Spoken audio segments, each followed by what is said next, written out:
Hello, everyone. Welcome to the Coolest Chelsea podcast. I hope you're good. I'm with Ty to talk about the Chelsea versus Tottenham game, which we played last night. So, first thing first, guys, if you're new to the channel, please kindly subscribe to the channel, hit the like button. That will be very helpful, guys. So, Ty, big up, bro. How are you? Yeah, I'm good. Uh it's one of the better Fridays. Um, Especially after a Chelsea win, so it's a positive thing. Yeah. I see you're eating Spurs tears there. So, good, good.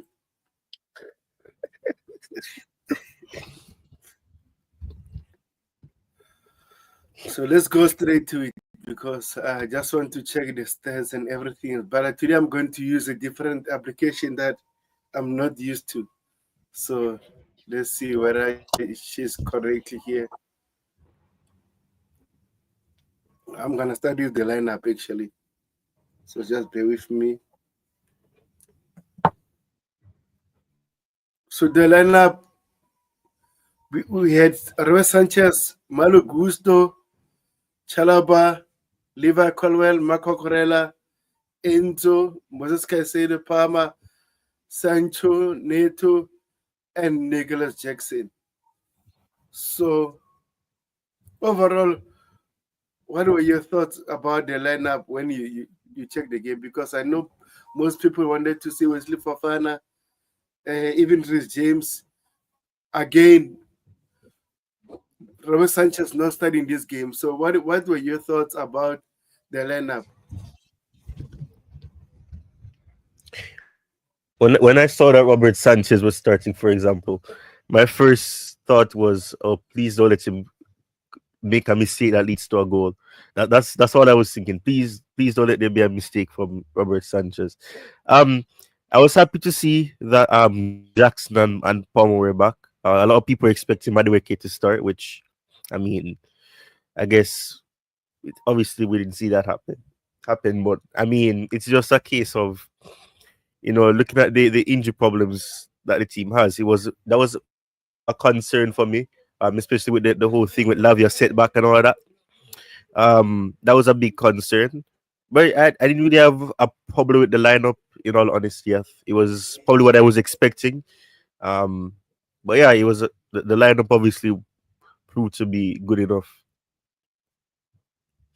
Yeah, and coach says sorry that I'll be joining late today. No problem, bro. No problem. I agree with you. The lineup, I didn't want to complain a lot about the lineup, but again, we all knew Robert Sanchez was going to start no matter what. No matter what, he was going to start. Yes, I wanted Nuni Madueke to start because Sancho, I think he played very well, but his final decision is so poor, man. That guy is allergic to shooting. I don't know why. He did everything right besides shooting. So, what are your thoughts about Sancho? Uh, yeah, I mean that's one thing that's frustrating about Sancho. He can do everything, but it comes down to shooting. He just doesn't do it. I don't know if it's because career wise that has really been the main part of his game. He's been more of a player that tries to create chances for everybody else. I know for sure that's why he did at Dortmund a lot. So I think that's probably the issue with him. The same can be said for Neto. Neto isn't a player that really takes a lot of shots. He'll take shots here and there, but definitely Neto takes more shots than Sancho, or he takes more risk than Sancho. But yeah, that was one thing that was frustrating about Sancho. He had chances and he just wasn't shooting. It made no sense. I don't know if he was fearful that he would waste the chance. I don't know what it was, but yeah, if he can actually take more shots, and you never know, it could lead to a goal because he does have the capabilities of striking the ball. We saw that when they faced Tottenham at their stadium last year. So um, take the chance. You never know, he could go in. Yeah, man, that's my issue with him. I don't know why. He doesn't like to shoot. That's the issue with him. He's a good player, but again, not good enough at the moment. And it seems like he might he might go back to Manchester United. Okay, he says, I mean, he's trying to shoot a lot more these days. But again, it's not good enough, bro. Not good enough. Not good enough. Yes, he's trying, but again, not good enough, on my opinion. So I just want to check the stats here quickly.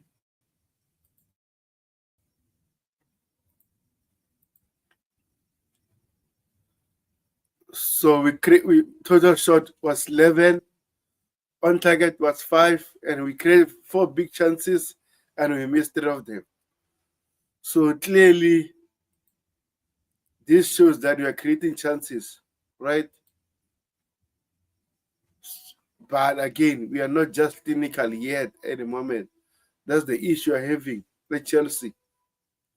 So, first of all, what are your thoughts about Nicholas Jackson returning? Because I think he played very well, but again, he should have scored that first few minutes. I think it was few seconds, right, from Trevor Chalaba pass, and then his first touch was poor, and then end up to almost an own goal. So, what are your thoughts about Nicholas Jackson? Yeah, I think it was a positive. It was a positive, somewhat return for Nicholas Jackson. I mean, yeah, I remember that chance. Seconds in, first minute, could have scored. It was a very dramatic start because as you said, it was almost an own goal. But I'm still trying to find out if the ball, when it hit the post, if it had hit Jackson's foot or if it hit a Tottenham player's foot, because from different angles it looks like as if the ball bounces back into Jackson's foot and then it hits the post after that. Because I know that he was sliding in to try to kick it in, um, get beyond the goalkeeper. But yeah, it's positive. I know lots of people that have wanted to see him score on his return, or Cole Palmer. But yeah, I would say that he, for a return from an injury that had him off for weeks, it was more so of a positive um thing with him. I mean, you're showing the stats there. So it says he had one shot on target of two. So I guess in that sense, but yeah, his performance wasn't obviously one of the greater ones for obvious reasons, because he had Cole Palmer, Fernandez, and Casado, other players who were doing a lot more. But for a return, I think it's satisfactory. It's just about how he performs in the next matches that he plays in. Yeah, 100%, 100%. So Coach says, if you don't buy tickets, you're never gonna win lottery. And also he says we create a lot less chances, but we were playing with good balance, 100%. And it says Jackson had the final touch. Yeah, but again, if for example, if his touch was excellent, he should have scored that chance. But again, he didn't. Overall, like you said, I think we played better when Jackson is there, Zawana Banen. Clearly can see. With him or with another takers, it's day and night. But again, he just need to be clinical. He just need to be clinical so that we can finish off the game. That's was my issue yesterday. Because we leading 1-0, but again, I was concerned we might give away another goal. As you saw, Real Sanchez. Oh my gosh, if that's such a long range shot and the ball went in, man, I was so pissed off. What are your thoughts about it? I was disappointed, especially after the fact that Casido's goal was chalked off. Um, it was a moment where I said, okay, this is just disappointing. Because I mean, in terms of when you face off against Spurs, especially at Stamford Bridge, you'd expect a win, and obviously we won. But yeah, I was concerned. I thought that Chelsea would give away the match in the latter stages, and they'd find a way to bottle it.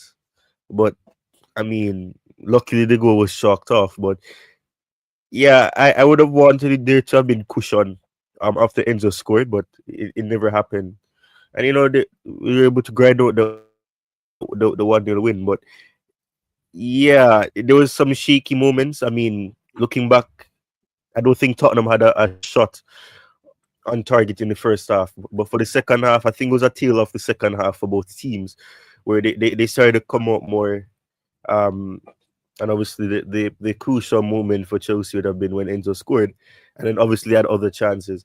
But I think in terms of that aspect, it showed to me that okay, there's some way to go in terms of being clinical, and if it wasn't for that moment of luck where the goal was shocked off, would be a different result. So it's important that we get more goals and we find ways to score more than one goals. But right now, it's better than what has happened in the previous matches where we were struggling to even get a goal.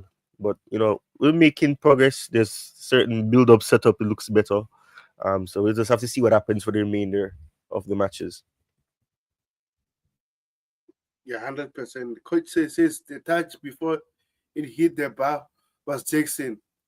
Yeah, it was Jackson, but again, from Trevor Chalobah's pass to Jackson, first touch went to the goalkeeper. So, but again, I don't want to complain a lot because I think we played better with Jackson, but he needs to be clinical. That's why we've been crying, complaining why we are not buying another striker so that he can challenge Nicholas Jackson. So let's see what will happen.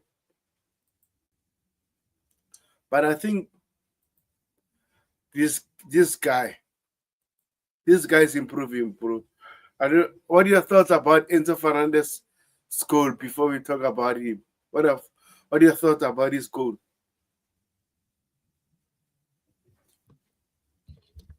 I mean, I'm happy that he scored because on the fifth stand up, I had predicted him to score. Funny enough, so and then he scored. So I was happy that he scored. Um, I just got the minute wrong because I said he was going to score, but I said it would have been in the first half. He scored in the second half. But yeah, it was a well taken header. So yeah, that was a positive thing. Um, I like the fact that he's adding goals to his game, and he's able to get goals for the team. Um, but yeah, in terms of his overall performance, he's remaining consistent in terms of what he offers. So yeah, that's a positive thing. It's always good, and obviously with the heat map, it shows how active he was in around the pitch. So in that, it is a positive thing. In terms of what he's been able to do, he's getting into the right areas offensively. He's taking part defensively, which is always something positive. So yeah, it's good. My verdict is still out on him, if I'm being honest. I'm happy that he's doing good because if he does well, that means the team will do well. But I have to be honest still. The verdict on him in terms of overall game is still out. I just have to be honest. Okay, no problem. So all you're saying that you need more from him as a player. Yeah, yeah. I need a bit more, not a lot more, but a bit more. There's just one thing that he needs to do. If it is possible, he's still young, so it can be inserted into his game. Lampard had to insert it into his game, so I think he can as well, which is physicality. Yeah, fair enough. And what about this guy? Our man of the match, Moises Caicedo. Oh man, I was concerned. I think it was few minutes. He had a knock, and then he was down. I was saying, "Oh my gosh, this guy should not be injured because we are finito. We are finito." But he overcome that situation, and he played like a beast. So, what are your thoughts about Moses Caicedo performance against Spurs?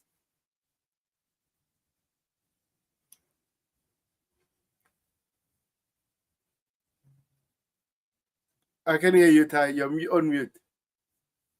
Right. It was the customary Casado performance. Um, where he's been being consistent in terms of what he does.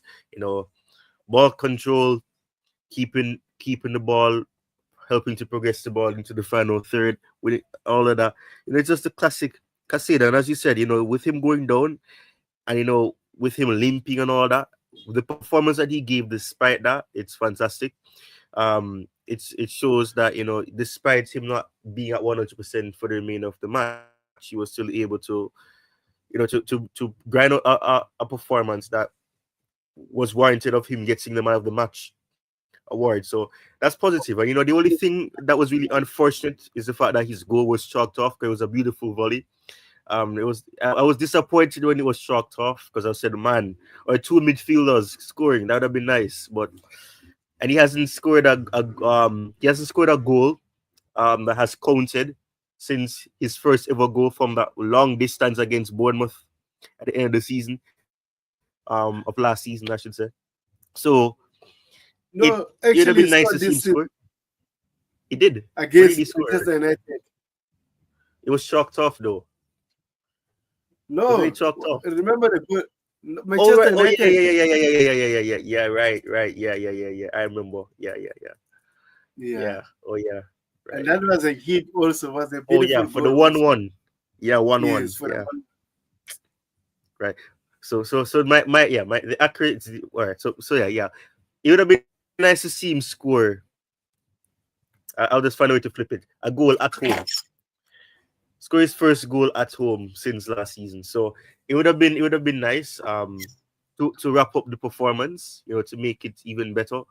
But unfortunately, offside and all that would have allowed it to be chalked off. So yeah, I mean, classic Casado. And I mean, look, similarly to Enzo's heat map, he was all over the pitch. He was doing the midfield role relatively well, and he's showing that for a young player, if Chelsea are able to maintain his fitness, which, as you said, if he gets injured, it's not gonna be positive, because realistically we're gonna have who, Dewsbury Hall and Enzo.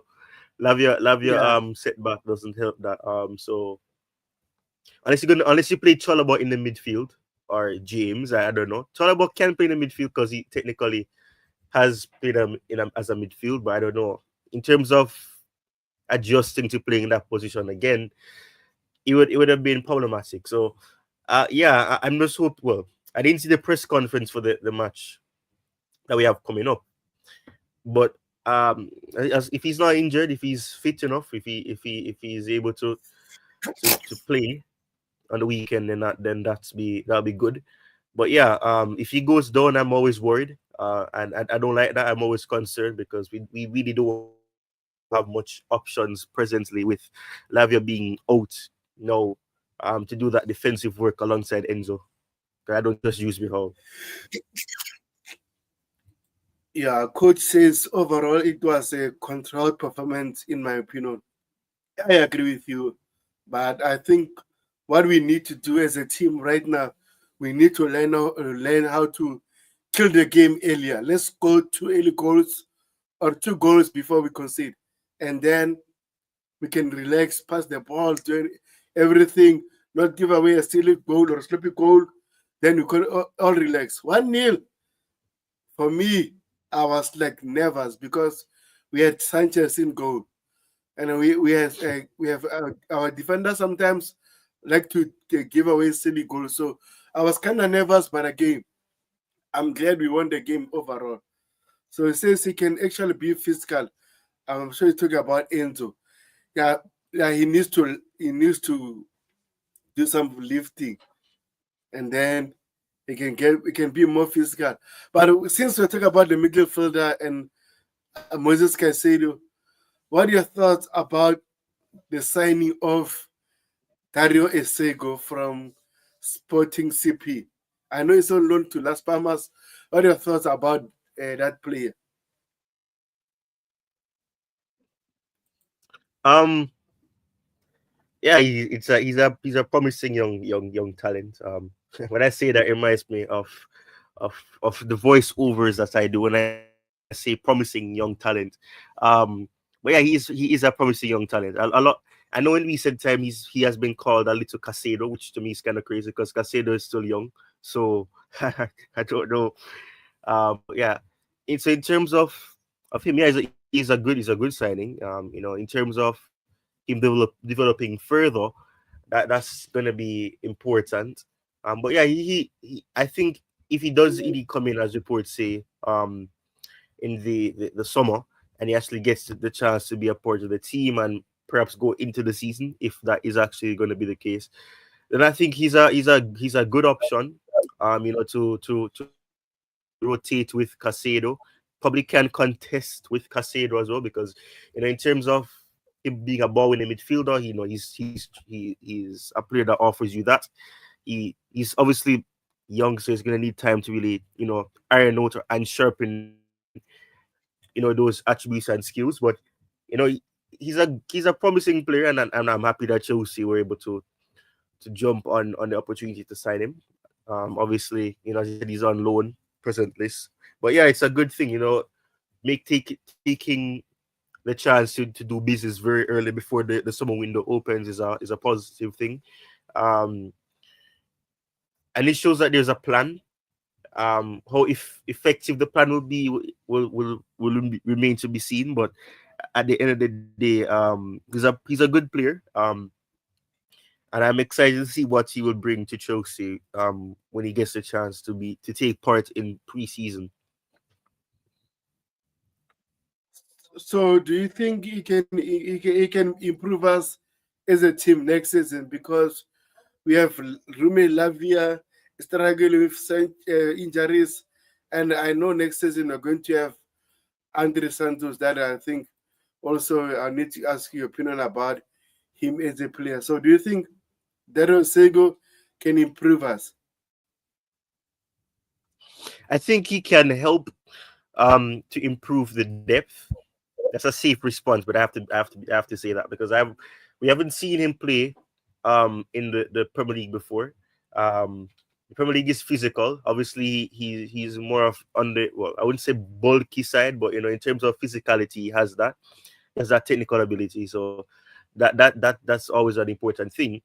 Um, can he improve us? I think that's a lot to put on a very young player. Um, but it's not impossible. Um, he he should be able to do what is required, but he's gonna obviously need time, to really sharpen those skills, as I said, because you know as much as he's able to win the ball back and do things like that, and he's doing quite well at Las Palmas. He's bedded right in um for them in the La Liga. Obviously, they're not having the brightest of season, but it's not bad.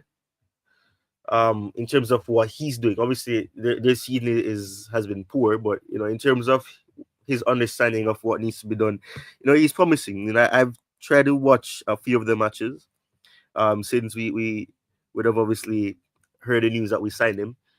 But I mean, I don't know. I just feel as if that's a very complex thing to put on a young player. But we will see. I mean, Casado started off in the Premier League at his age, and look what happened with him. So I think he can help the team. I don't know if he'll be of a great impact that makes us better, but I know for a fact that if he comes in and he gets that chance, he'll make the depth definitely better. As you said, Lavia with his injury issues doesn't help things. So I think having a player like him will will give competition to Casado, albeit he's younger than him. But I do think that it will be a very crucial thing to have a player of that caliber coming into the team in the summer. Yeah, Um, 100%.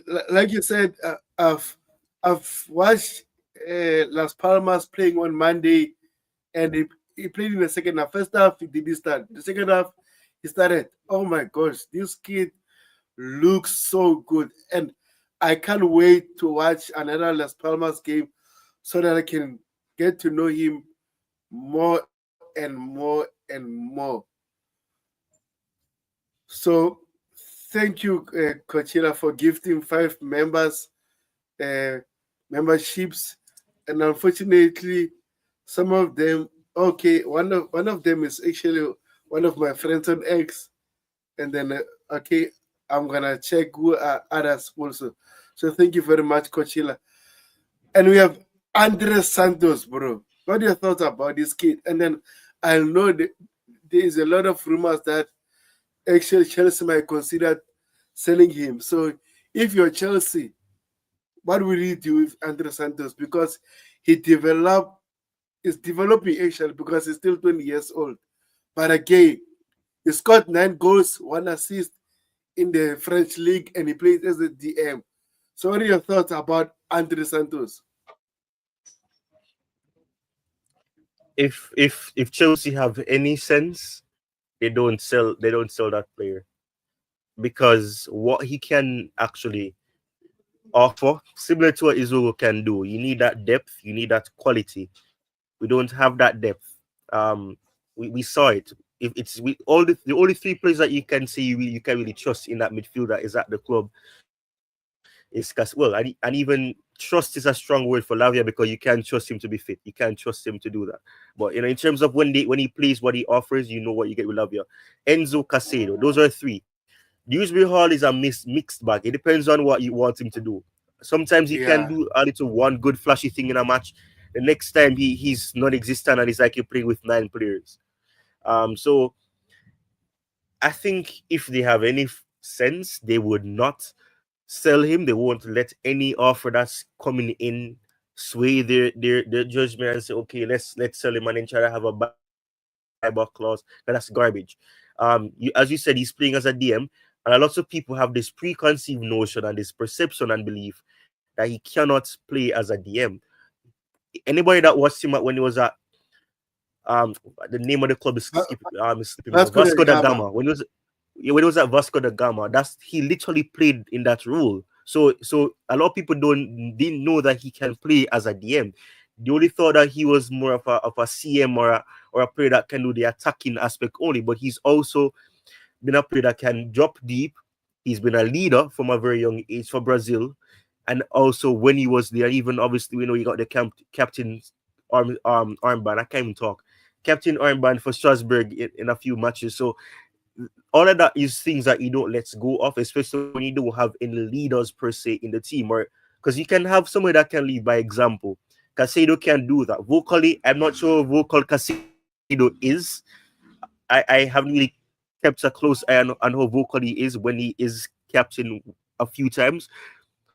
But you need people that can be leaders, and Andres Santos is a player that fits that bill. So I do believe that they should keep him. We need the depth, we need the quality. We saw what happened when we loaned him out, which perhaps people say that if we didn't loan him more, he wouldn't have developed. I don't believe that, because look at what happened with our season. I know a lot of people say that no one could have um, seen the injuries that would have happened come to reality. But I mean, realistically, if you look at the statistics, since the club is data driven now, you would have known that you cannot rely on Lavia, because Lavia has been injury prone for the past 2 seasons. So that should have been giving you the first indication. So realistically, you cannot have only Lavia, Casado, and Enzo. And even Enzo needs to take rest. Casado needs to have a rest because he will get injured eventually if you don't give him that rest. And I think Enzo and Andres Santos, Casado, I'm not really sure. I think Casado and Santos playing would be a possibility. Or Enzo and Santos can be a possibility, because you do get a deep lying type of midfielder in Andrea Santos. Enzo Fernandez, not so much of a deep lying, so you'd give him that freedom. So Santos would be the player that gives that freedom. But all of that, I think in terms of contesting, keep him. You want to build with the future, you want to build with youthful players and have some experience as well. Keep him, and go from there. I don't see I don't see any experienced midfielder that I think Chelsea can go for that can actually help the team. So I think you stick to what you have, stick with the youthful players in that midfield, who are guarding experience. You know, you have Casado. Casado can help the team as well. You have Izoro, who's also getting experience albeit in a different league. Kind of slower pace tempo league in La Liga. But sport, obviously with the Portuguese league and all that, it's I think it would be the second closest league, other than the league that league on to the Premier League in terms of how quick it can be. Physical wise, I think it's up there as well.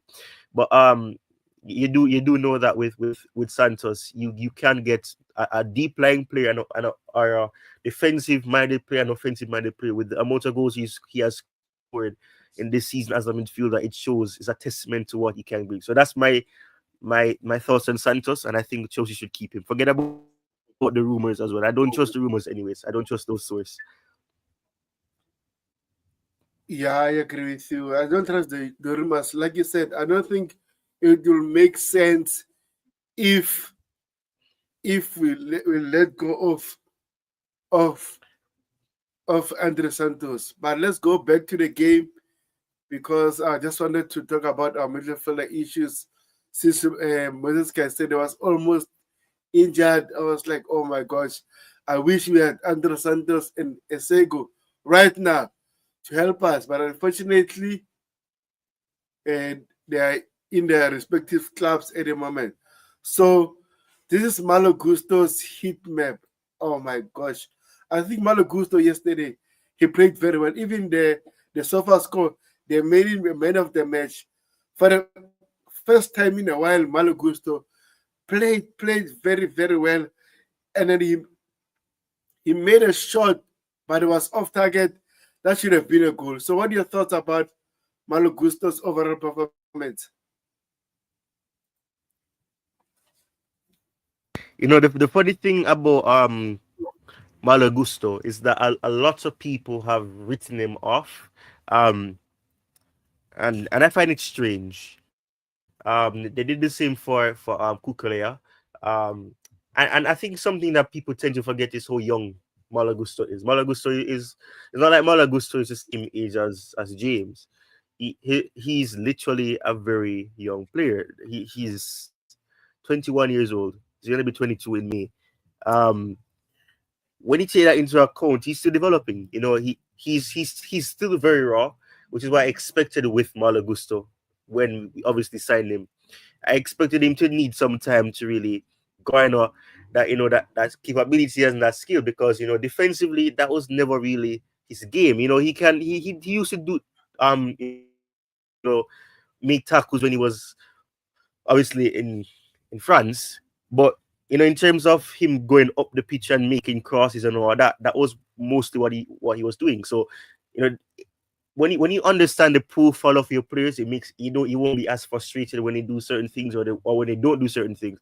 And I think a lot of times fans don't take that into account. But yes, it takes time, it takes training, it takes you needing months to garner certain getting back to where you were. Because last season, we have to be honest, Malagusto was very positive, especially in the second half of the season when he was being asked to play on the left hand side as well. So we do know that he can do it. It's just that it hasn't been easy for him. And when you have nobody else, when you didn't have James, for example, it was just him playing, and there was nobody to really test him. There was nobody to rotate him. So in a sense, Maresca was forced to try to play him into form until realistically it was never going to happen because you can't play a young player that has little experience into form. It's never going to work. So he needed the break. He needed a time off the pitch, on the bench, and he got that chance. James was available for a few matches, and he was able to play, and that gave Marlo Gusto the time to really work on trying to iron or sharpen up the skills that he showed last season because he has the capabilities, and I'm happy that he had a good performance, or such a satisfactory performance. His heat map as well shows how active he was on that right hand side, particularly slightly to the middle area. So you can see his capabilities. But he's a young player. He's 21 years old.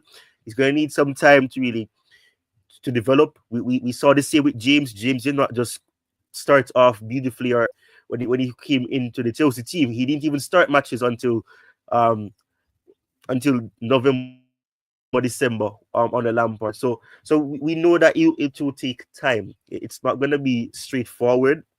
He's gonna have matches where he's gonna be poor. That's what comes with the criteria.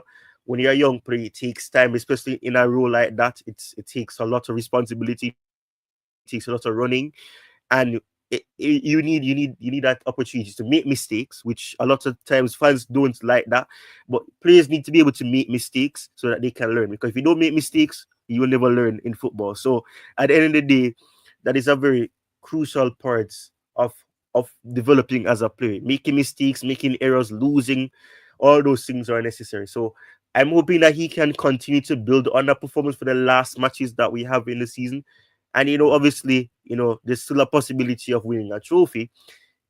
So getting that first silverware at Chelsea would be a positive thing for him. It will give him that confidence, that level of experience of a winning mentality. So if that happens, fantastic. But I'm happy for Malo Gusto. He's one of my favorite players. And I would like for him to do exactly what Kukurea has done for lots of fans, which is to prove people wrong, because a lot of people have Yeah, already casted the verdict on Gusto and said that Gusto is not good enough for Chelsea, which to me is garbage. You can't base how good a player is based on if they're doing certain things or if they're scoring goals, because realistically, Malo Gusto has not been that bad.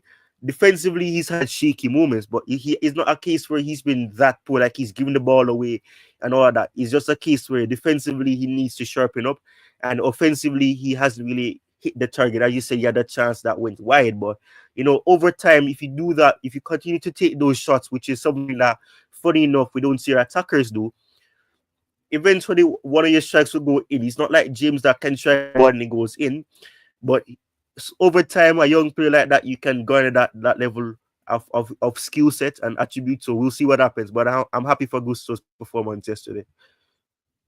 yeah, I agree with you, bro. But I want to ask you this question before we move on. I know people got a different opinion about this. Are you a big fan of a fullback invading as a midfielder? Do you think this role suits Malo Gusto? Um, no, I don't think it suits Malo Gusto, because Malo Gusto's defensive skills, it's not up there to really do that, because if you're inverting, it means that you're making, well, in a case like for Chelsea, you play with two midfielders. If Gusto inverts or and all of that, it means that you're trying to make a three-man esque type of midfield, try to match what your opponents are doing. I don't think it suits him as an overlapping one, definitely, because he obviously that's the type of profile that he is. I'm not saying that he can never do that. He can eventually, but he's developing. But right now, I don't think inverting him makes sense. James, it can work for, because James' defensive skills is obviously up there and better. Mm. But with Malagusta, I think overlapping is the better option, and I think he's the opposite of Kukurea. Kukurea, inverting can work, because in terms of attentiveness, in terms of him able to stand his ground, Kukurea suits that. Gusto doesn't. So if you invert him, you're not gonna get the best Malo Gusto. And I think if you continuously invert him, then his performances are gonna appear bad, because you're playing a player who has a different profile from the other fullback that you have. So as a fullback, you need to ensure that you know that you understand the player. And I think in the case of Gusto, he's an overlapping fullback, not an inverting fullback. So I wouldn't suggest playing him in an inverted role. Okay. Bless you, by the way.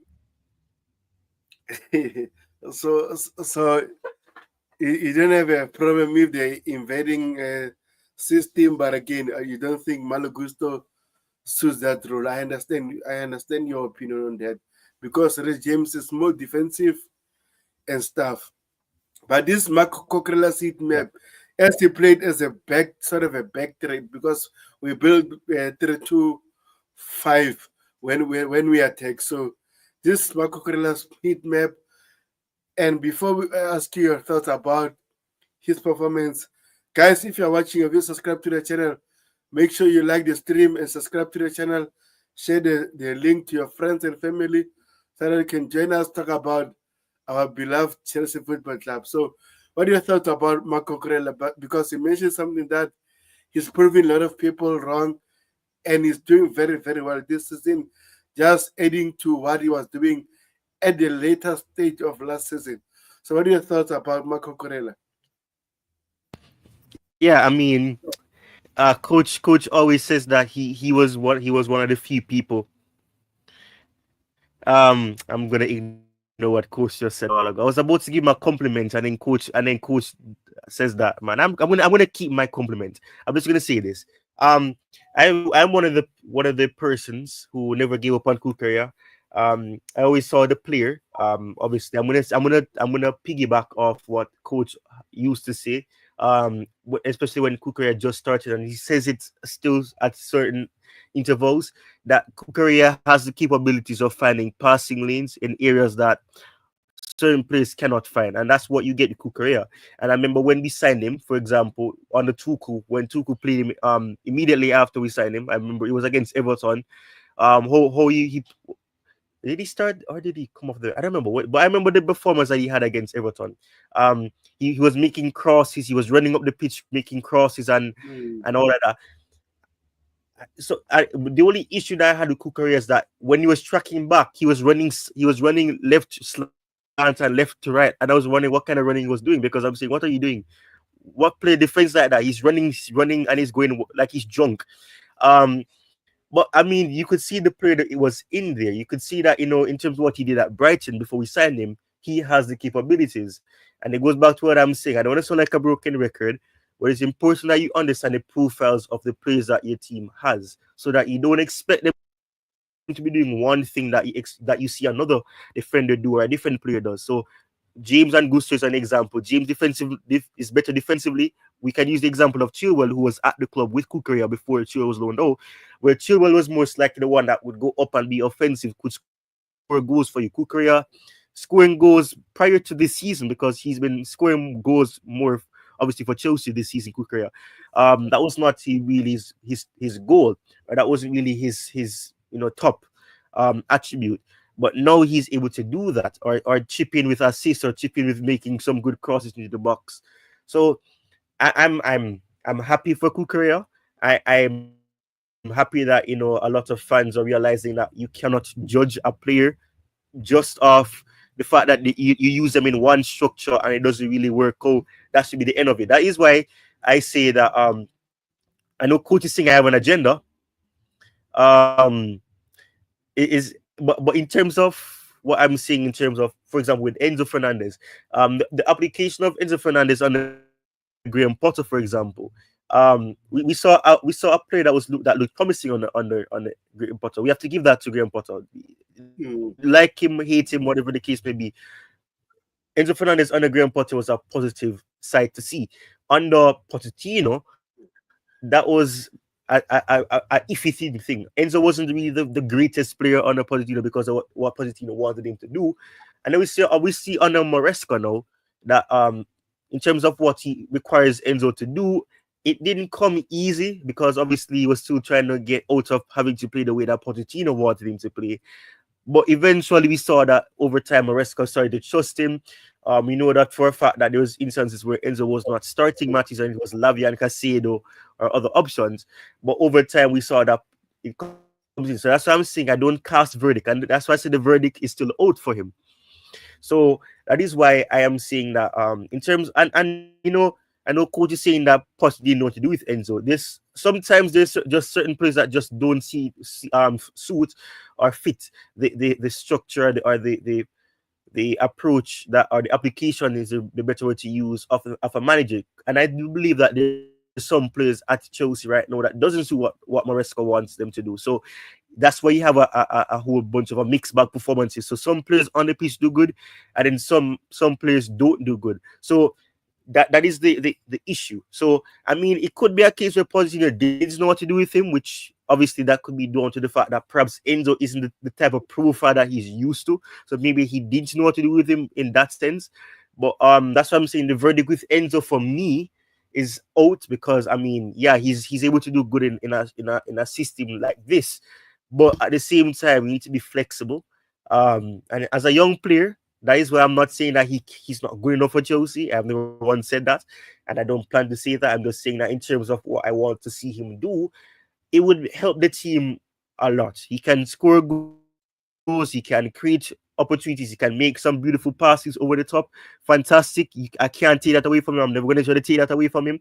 But in terms of defensively, he can chip in here and there, but I need to see my midfielders being able to do more of that. And he's young, so he still has time to get that into his game. I referenced Lampard. Lampard was not the greatest defensively, but when he came on to when he needed the team to defend as a unit, Lampard could chip in, drop deep, win the ball back, be of good defensive coverage as well. So I want to see that with Enzo Fernandez. He has everything else in his locker, but the defensive physicality part, I know coach says that he can be physical, but I need to see more of it.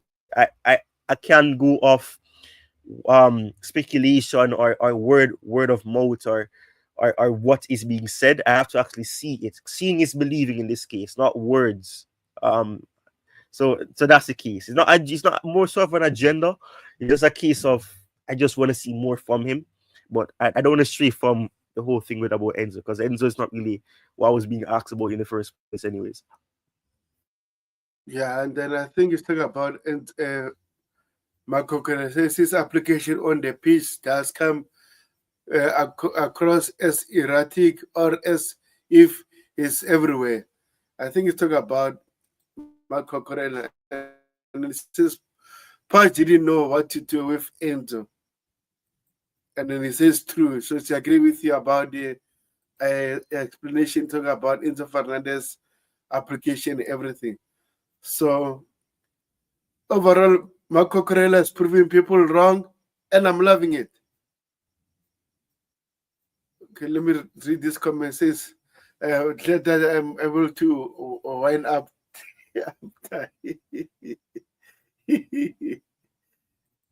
So let me go to this player, Levi Colwell.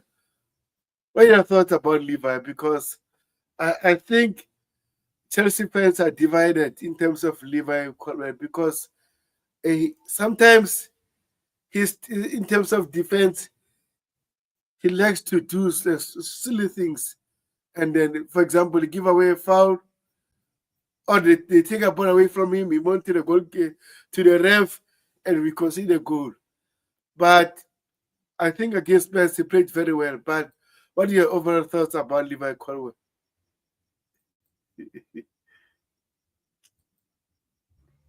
Right. Well, I'm one of those individuals that I'm divided on Levi Cole. You just mentioned two things that in terms of what he does makes me frustrated. Almost every game he does it where he either gives away a avoidable foul, he fouls players for no reason. I don't know what Yeah. he's thinking. I literally don't understand. Um, but yeah, it's similar to what coach just said. I'm not gonna piggyback what coach said, but basically, and I don't want to agree with coach either, because I mean, who's coach? Um, but at the same time, at the same time, I mean, I still don't see why what and I mean, a lot of people have screenshot what I've said online about Levi Cole. People say I hate him. I don't hate anybody, but in terms of his personality, I just cannot appreciate it. Um, he can do better. He definitely can do better. He's still young, and I have to be consistent with what I'm saying. If I'm saying that the verdict on him should not be decided right now because he's young, and I said it for other players, then I have to say the same for him. But there's a lot of things that I don't understand why 2 seasons ago he was saying that, or a season ago I should say, or something along those like 18 months ago, whatever the time frame is, that he wants assurance that he will get game time or a guarantee that he'll get game time. I didn't like that attitude, because if you know that you're good enough, you should not have to worry about if you're going to get the game time, because if you're good enough, the manager will have no choice but to play you. So I could not appreciate that mindset, and I haven't seen that from him to say that, okay, yes, This is why I can understand why he wanted that assurance.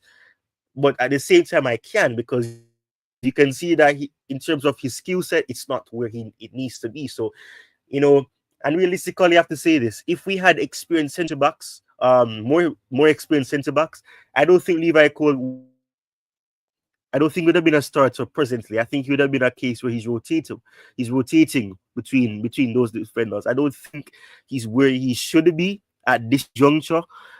He's had a lot of loan spells, um, albeit not in the Premier League. He had one at Brighton, and I think he piggybacked off Lewis Dunk at Brighton. Um, Lewis Dunk helped to make his game way better, and we saw that with Silva. Silva helped to make his game better because Silva alleviated the all of that work that you would have to do. And now that we don't have anybody to do that, it makes Levi Cole look worse because he doesn't have anybody to do that, so he has to do it. So therefore, he makes those costly fouls because there's nobody that's going to make a clean tackle like Silva anymore, or a Luis Dong that can help you, or just to name other options. You don't really have that experienced player alongside to guide you and to give you that support. So and that's why I'm not too hard on players, because especially when they're young and they don't have the experienced players to guide them, because I know at the end of the day you can't expect them to do doing better if they don't have the guidance. So they're learning on the job, and that's what I'm saying. You need to make mistakes so that you can learn in football. A lot of players learned it that way. So I, I don't see the hype for Levi Cole. A lot of people do hype him up. And I can understand it. He's the way that he talks is fantastic. He knows how to talk the talk, but now he needs to do the walk. He needs to walk the walk and actually prove that he can actually, give a lot of these players that we even linked with in the defensive area who have more experience a run for their money. So yeah, I mean, he has the potential for sure. He can definitely be a promising player because in terms of ball playing, fantastic. He's a good ball playing defender.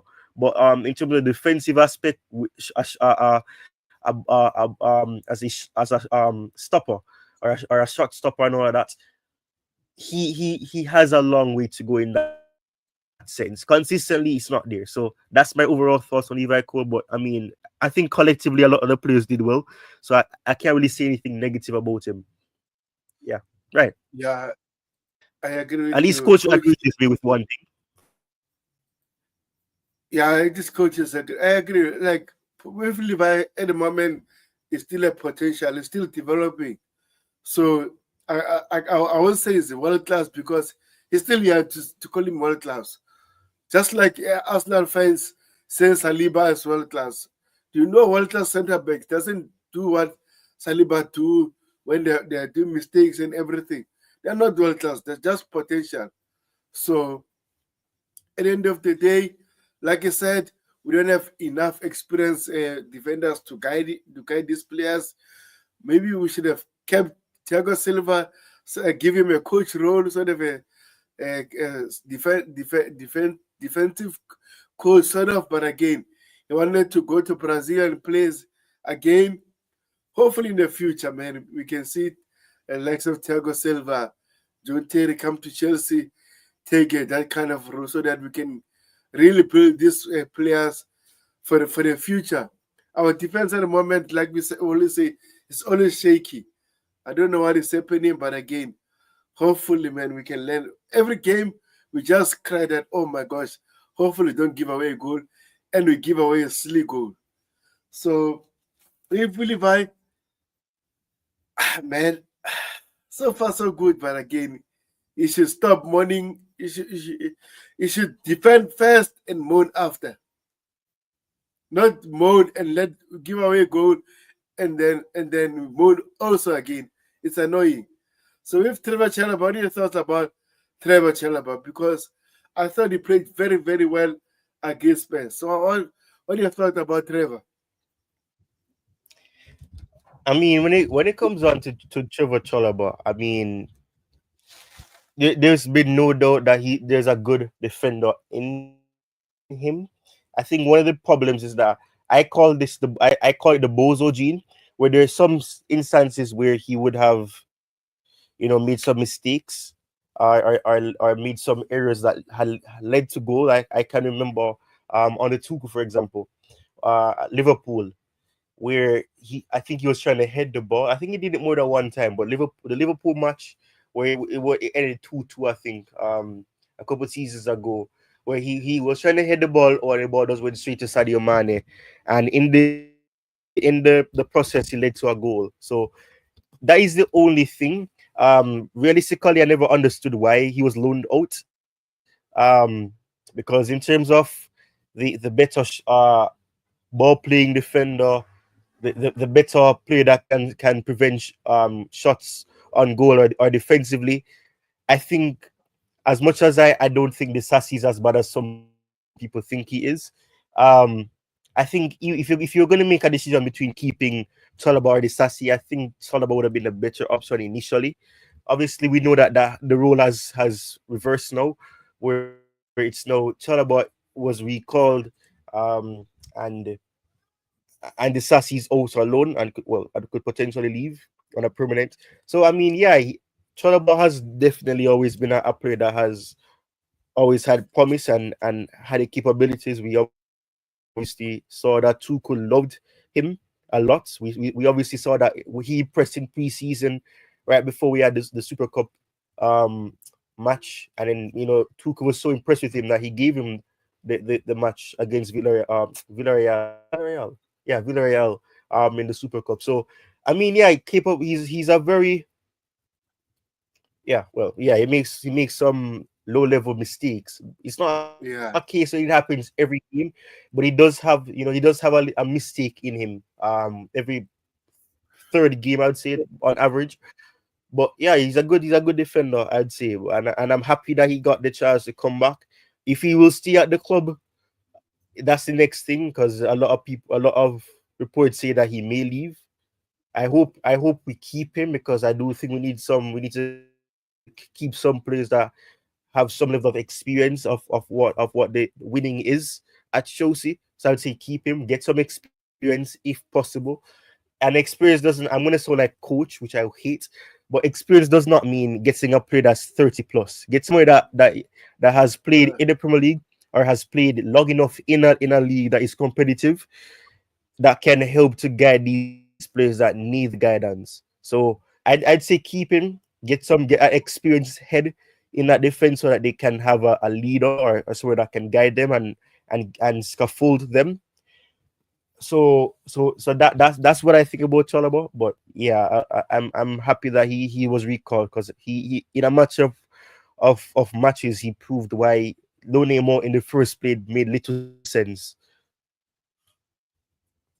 yeah. I agree with you.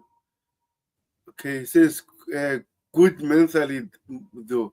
Yeah, I think mentally is so good, but again, like for example, the Manchester City game, Haaland just bust him like nothing, and Robert Sanchez did the magic.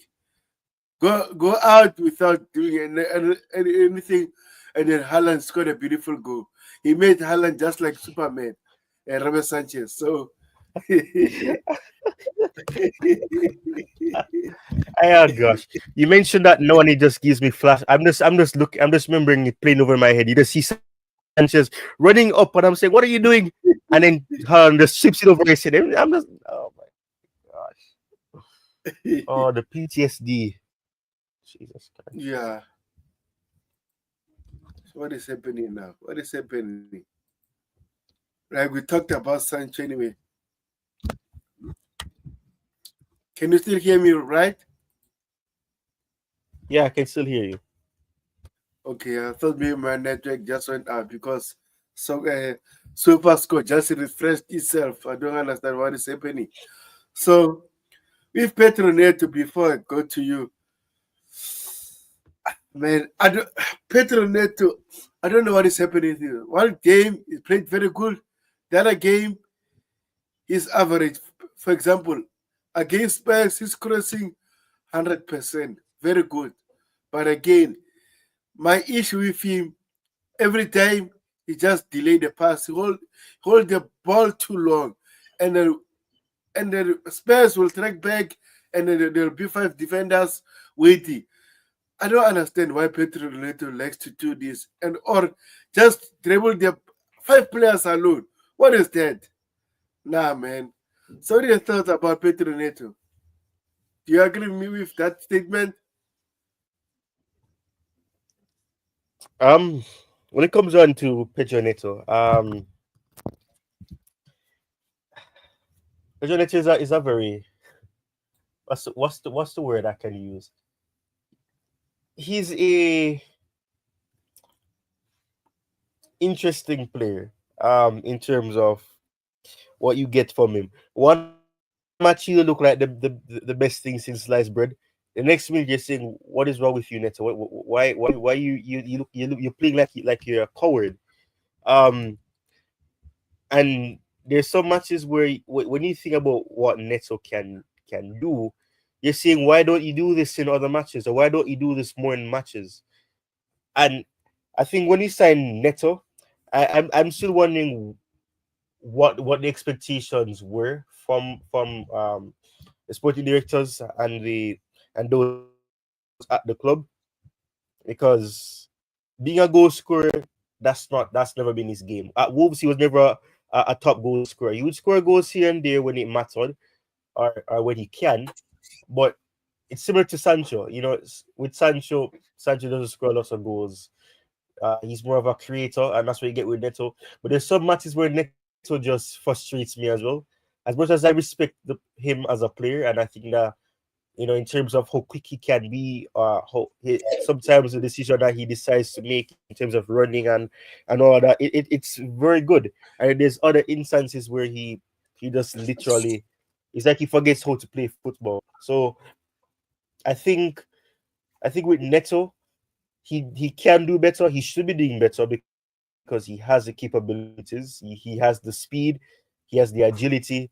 Um, all of that is important with a player of his caliber. And I mean, looking at his heat map right there, it's not horrible, but you can see the era that was the hottest for him. And it was just him going, backwards, passing here, passing there, trying to make some run, try to get beyond players, and that was just it. So I don't know. Some It depends on what you want from Neto. If you want him to be scoring more goals, then you'd probably think he's unsatisfactory. If you like what he's doing in terms of creating space for other players to run in, or linking up with players, then he's your guy. But consistency, that's one big issue with him for sure.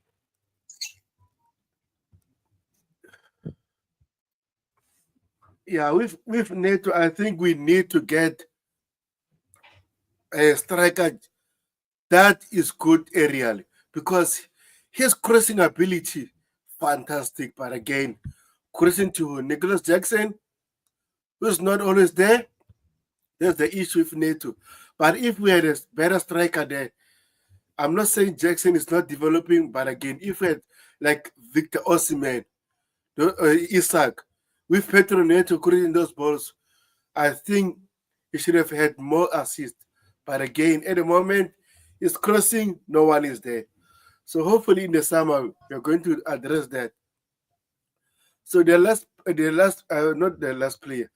Let's talk about Cole Palmer. What are your thoughts about Cole Palmer's performance? I thought he was okay, not that good because you can see he's still selfish, but again, yesterday he was much better.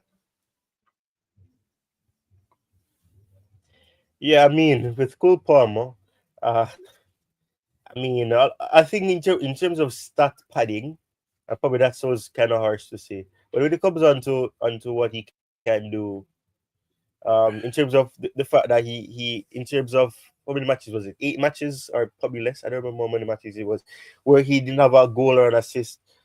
In terms Yeah. of those people who care about statistics, they'll be happy with the fact that he at least got an assist. He could have scored a goal. Um, didn't work out for him. But you could see how he was desperate to break that drought, whether it was a goal drought or having an involvement.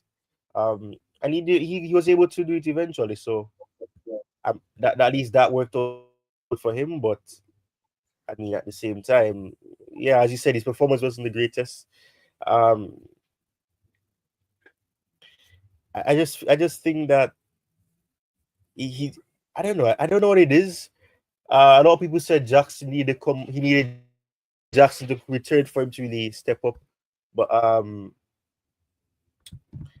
I don't think that's the problem.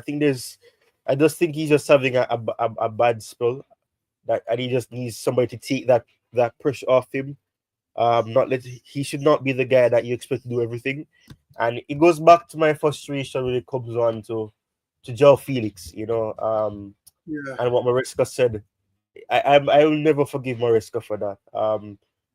Even if that's what you think about a player, never say that. Never say what he said, which is, oh, we have Cole Palmer, so Joao Felix will struggle to get game time, or the thing is that with Felix is that we have Cole Palmer, and we'd have a problem playing both of them. We can't play both of them. Saying that was one of the worst things, and I know Cole Palmer would have. Well, I'm not saying that he got arrogant, but when you do that, you're basically giving them the main. You encourage him to have the main man syndrome, or they are to believe that okay, nobody can challenge me because I did this last season. Nobody, and I'm going to be the one that is expected to do the same thing in this season. And it does not work like that. It's Football is a collective and team sport. You cannot expect one player to do everything, and I think that has become the case where Cole Palmer thinks that he must do everything. Which, if he doesn't score a goal, it should not be a problem because realistically, I cannot recall any player that has scored in every match that they've played in. I don't think that has ever happened, or professionally at least. So him not scoring goals for a short for the spell that he has should not be as problematic. You should have other players being able to chip in because he's not a striker. A striker is who you'd expect to be scoring goals consistently. He's an attacking midfielder. He's a playmaker. He's supposed to make things happen in the attack. He should not be the one that you expect to be a talisman. But that is the situation that we saw last season where he had to quote unquote, and not even quote unquote, had to carry the team literally. So basically, that's the situation with him. yeah, I agree with you. The, I don't want to talk a lot about Nico, but I just want to share these stats that I'm surprised because it says only Premier League two. I mean, only the Premier League top two have won more Premier League points at home this season more than Chelsea. I mean, more than Chelsea 31, and the Blues now winning five in a row at Stamford Bridge for the only second time across the last five seasons. So, what are your thoughts about this one, these stats? This is very disappointing. This is actually disappointing. Honesty, it is very disappointing. And it should not be something that should be the case because if the last part sounds horrible, the first part doesn't seem bad. Top only the Yeah, Premier League's top two have won more. That part sounds okay. I mean, it shows that they're the third best in that sense. But in terms of the fact that it's the second time across the past 5 seasons, that's not good. It's not good at all. Um, and it's concerning that that is the case because even if you don't win away if you don't win at away at home, you should have that home advantage where you should be able to at least get wins. But we saw that for these past seasons, we haven't really had that chance. We've had a poor home record consistently, yeah, so we may win 3 matches in a row, but in terms of winning 5 matches in a row, it never gets to five. We either draw the next match after we win three in a row, and then we lose the next match, or we may win 2 matches, then we draw the next match, and then we win again.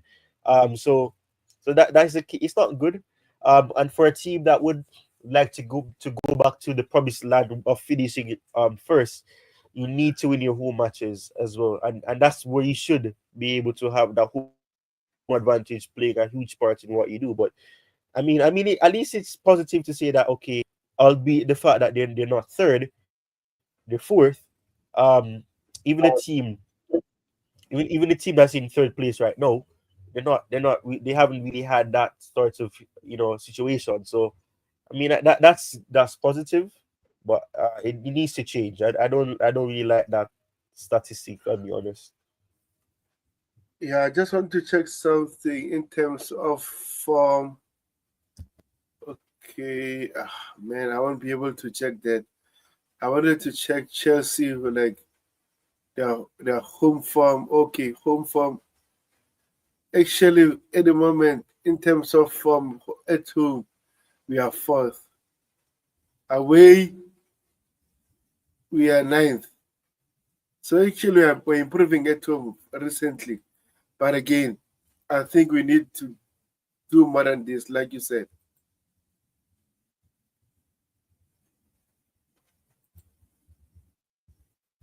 So, so let's check latest news from Ben Jacobs and Fabrizio Romano on Chelsea's situation in terms of getting a striker.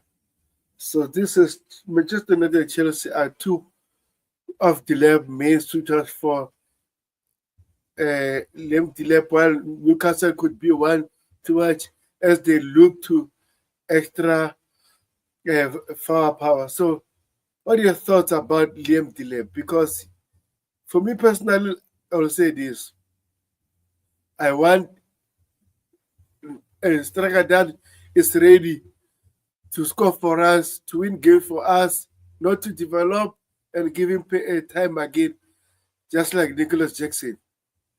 So I want someone that is ready. But again, we all know our structure, our policy, that we always buy potential and everything. So what are your thoughts about Liam Delap? Would you like him to be signed by Chelsea?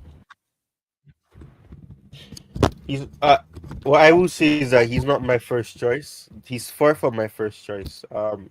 And for the reason what you just said, we need a striker that is not going to be developing. Because as much as the lap looks promising. If you look at his goal scoring record, it's not good. He doesn't score goals consistently. So the reasoning behind it makes no sense to me. I mean, I don't want to say that because he doesn't score lots of goals, that means it always be the case. Because when I look at the players like, well, Ollie Watkins has really had the greatest of consistency. Well, for the earlier part of the season, but we look at players like Ollie Watkins. In prior seasons, he barely scored goals. I remember what season it was. He was contesting for the Golden Boot one season. So it can happen.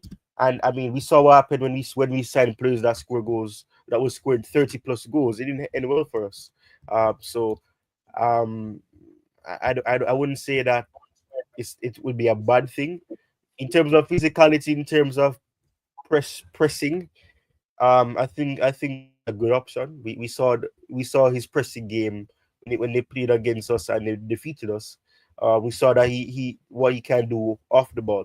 But we need somebody that will push Jackson. Jackson is not necessarily a striker, but he needs somebody that can actually push him. If you're gonna play him as a striker going forward, you need somebody that will contest him, let him know that okay, you can't be complacent. You can't believe that if you don't score goals, we're gonna just accept that. We're gonna need somebody that's gonna push you, not gonna bench you per se, or you're guaranteed to be benched, but it'll give you that motivation to continue and say, okay, I need to get my act together and try to score more goals. But in that sense, Liam Delap, he's not a bad player. He's just not my first choice because I don't want it to be a case where we find a similar Jackson situation where we're hoping that he's able to put the ball into the back of the net. But Delap's school scoring record has not been good, and we see where Ipswich are presently. So it says a lot. Yeah, I agree with you. But it seems like Chelsea are going for him. So let's see what will happen. Hopefully not him. So it says although Chelsea tried for Napoli striker Victor Osimhen last summer, it's looking less likely they will revisit a deal for Nigerian forward. Osimhen hasn't changed his wage demand. Chelsea are also strict on their own incentive-driven wage structure. So, like you said, I don't think even Victor Osimhen, the one that I would prefer, we will sign him. So If you can send the lab or Victor Osimhen, who would you choose? I know we're going to say Victor Gogoretz, but again, besides Victor Gogoretz, who's the striker that you've been watching that is on your mind that will do well at Chelsea?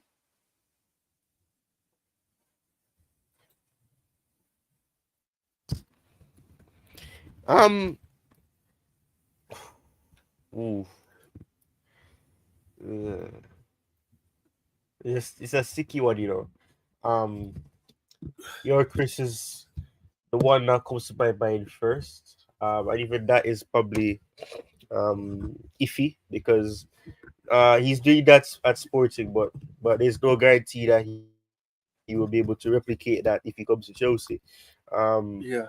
but the funny thing is, both of those players have histories. When it comes to Victor Osimhen, it was unfortunate that Chelsea weren't able to get him. But um, if that doesn't happen, then it's not the end of the world. But I I cannot think of any option that I can really say can come in, and I believe that they will be able to do what we want them to do. Which and probably that's just down to the fact that I probably am being biased. I know Benjamin Sesko is one option that a lot that people say is no kind of unlikely because um teams like Arsenal and all that they look like the more favorite to get him. And even Arsenal look like they're gonna be targeting a different player. But Yorkis is an option where if you don't get him, then fine, you could try him. Isak is one that I would love because Isak is a quality player. Um, but I don't see it happening over the likes of Liverpool. I know Liverpool are have been linked with Isak, so I don't know about that. But Isak is a player I would take from Newcastle. Um, but realistically, I can't really think about any player or striker, I should say, that will really come in and give that sort of guarantee to me that okay, we can trust them and they can actually offer us more than what Jackson has been required to do or has been asked to do. So what are your thoughts about Rategi from Atalanta? Do you know the striker? Who did he say exactly from Atalanta? Yeah, Rategi. You don't know him?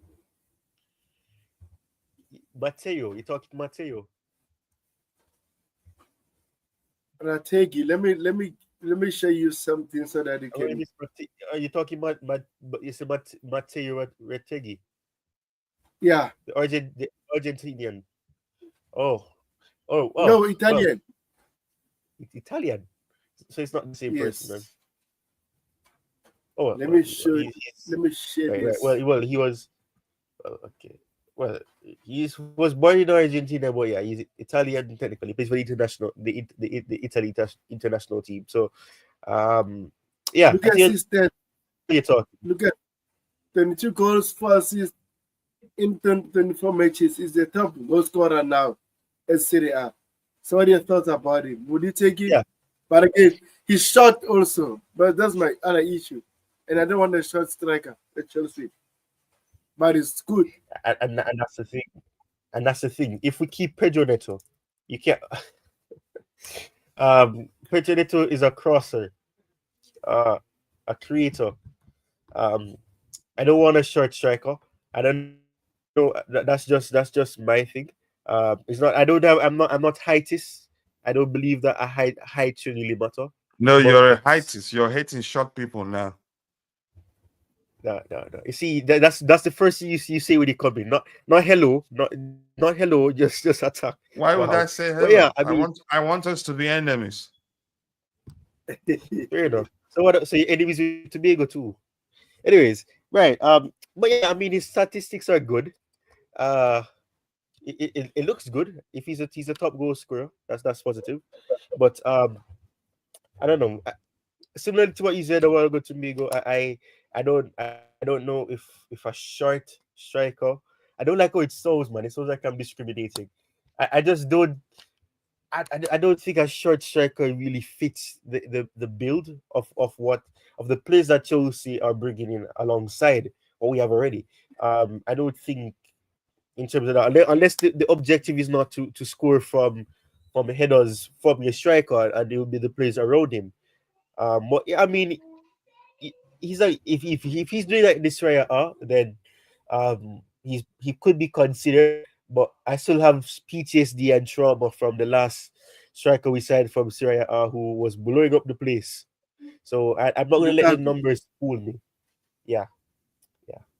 So Tabejo's brother. Big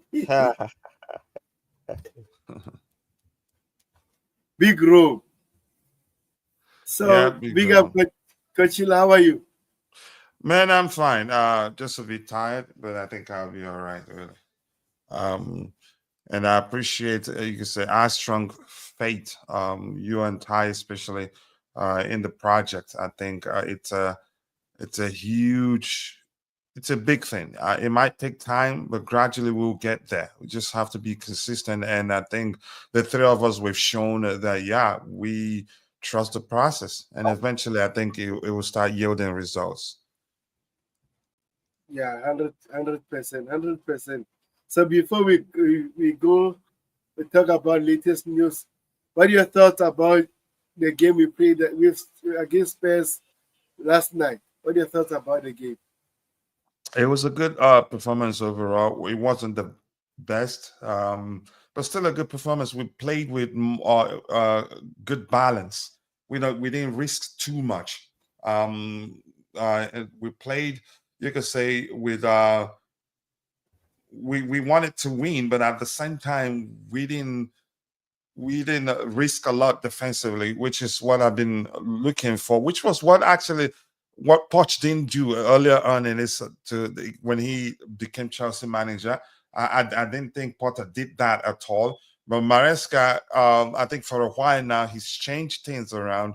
We started to play with a bit more balance because he understands the focus to be to win the rest of our games. It doesn't have to be pretty. He even made changes to to tighten things towards the end of the game, and I'm all for it. I was even concerned whether we're going to be able to pull it off. We did. We defended better than I've seen in a while.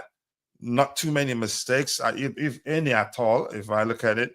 But here's to for me, I'd still say it was a controlled performance, like I've said in one of our recent games, and somebody didn't believe that was the case and started arguing again, with me, and I didn't respond. It was a controlled performance. Yeah, we didn't risk too much, and had we risked a lot, chances are the game would have ended without conceding a few goals, and there's no telling whether we would have won. Because here's the thing, why I liked the control performance or the more balanced approach or us not risking too much. Yeah, we wanted to score goals, but at the same time, we were defensively cautious. Why I liked it is that we've not been scoring a lot of late. So had we played without balance, chances are we'd concede two goals and not be able to score two. Not be able to score three, two to cancel out the goals we've considered, and one to ensure we win it. So I enjoyed it really. I wasn't concerned about us conceding after the first 15-20 minutes. I realized, wow, that's a good balance, and I don't think we'll concede. My concern at the time was only whether we'd be able to score goals, and we did. Even when it was 1-0 to us, I wasn't concerned we were going to concede an equalizing goal. But yeah, for me, it was a balance. It was a controlled performance, in my opinion. So, coach, and also, what are your thoughts about Enzo Fernandez' performance and also Mesos Caicedo? Because I think yesterday, for me, they gave it. The two of them for me are the men of the matches for me. If it was not Enzo, should have been Moses Caicedo. What are your thoughts about these special players? Because they've been getting a lot of criticism, especially Enzo Fernandez. I was going to say both are world class players, but I'd stick with both are excellent players. And we're both excellent in that game. Enzo Fernandez is you can say that's a strong argument that yeah, he qualifies for the term world class because he's won the World Cup. But that's by the way. In that game, both Enzo Fernandez and Moises Caicedo, they were excellent from a defensive perspective. Moises Caicedo did a yeoman's job for us, ensuring that we didn't concede. From an offensive perspective, yeah, Enzo Fernandez got us the only goal. And I think both are very important to the way we play. And I'm glad the manager has made it open. He's spoken about them publicly. Caicedo, I think at the start of the season, I was a big concern. Sometimes he did come across as, I wouldn't say nonchalant. I would say you could say lethargic. I don't know if that'd be the correct term to use. Pardon me, English isn't my first language. But I think he wasn't really that guy to me at the start of the season. But I think he's grown into the role because for me, Caicedo was never a traditional six. He was more of a hybrid of 6 and 8, and mainly an 8, not a 6, not a DM, in my opinion, from what I know about him. But I think both are excellent players. I hope that answers your question. I wouldn't say world class. I think that'd be a bit too far. If we're talking about Enzo Fernandez alone, that's a solid argument that he's a world class player. Yeah, and also the goal Moses scored. Do you think it's actually an offside? Because when I was watching on TV, they made a blue line before, then they changed it. They made the red line. So I don't understand why they are doing this. So what are your thoughts about that goal? Do you think it was actually offside? I'd say it was it was the right call. But Heston, before we get to that, them changing the line, I mean, no surprises there. The system isn't fully automated. Yeah. So it's still controlled, you can say, mainly by humans. Humans draw the line, so chances of them making a mistake is still plenty. So for them to have redrawn the line or maybe move the positions of the line, not an issue for me. I did see it from where I see it, the way I see it yesterday. I think it was off. I get it. People will see, why not see it from the shoulder of one of the players? I can't quite remember the name of the player in question. But I think it was off, really. It was, yeah, it was the right call, in my opinion. Okay, no problem. For me personally, I don't think it was the right call, but again, we need to wait for I think it's the automated system that they said will give us semi-automated, so not fully automated still. So which means we still have situations where we'd argue, or a lot of people will be arguing that certain calls are correct or wrong, because yeah, it's not fully automated. When it's semi-automated, which means a human, you could say the human decision-making process is still a huge part of the process, except situations where if you have to turn on a switch and that's it, turn on the switch to do the entirety of the for the system to do the entirety of the job, or maybe for the system to control the entire process, then that's fine. Then that's fully automated. Even at that, the fact that a human being has to turn on the switch is still not fully automated, in my opinion. But my argument is semi-automated, still not quite there. Why not wait until it's fully automated? Semi-automated, human decision-making process still comes into play, and that alone could lead to an atomic bomb going off, in my opinion. So yeah, but that's just my opinion. so La Liga is not using semi, right? I'm not sure who's using the semi-automated machine and who's not. But again, for me, it's still, as long as a human the human decision making process is still needed, I'm not fooling. I don't want to know, really. It just doesn't make sense. Yeah, I agree with you. So anything you like to add more about the game? I mean, we're seeing how you can say I don't what's the right way to phrase this right now. I think the players they're maturing quicker than a lot of people expect. Um, the way they handled the last few minutes of that game, even after the referee added 12 more minutes to the game, they still I didn't see signs of the players panicking like we usually do towards the end of games. That I didn't even panic. I didn't like it that it was up to 12 minutes, but then again, it wasn't. They didn't just add 12 minutes. There are stoppages that are mounted to that number of minutes added to the game.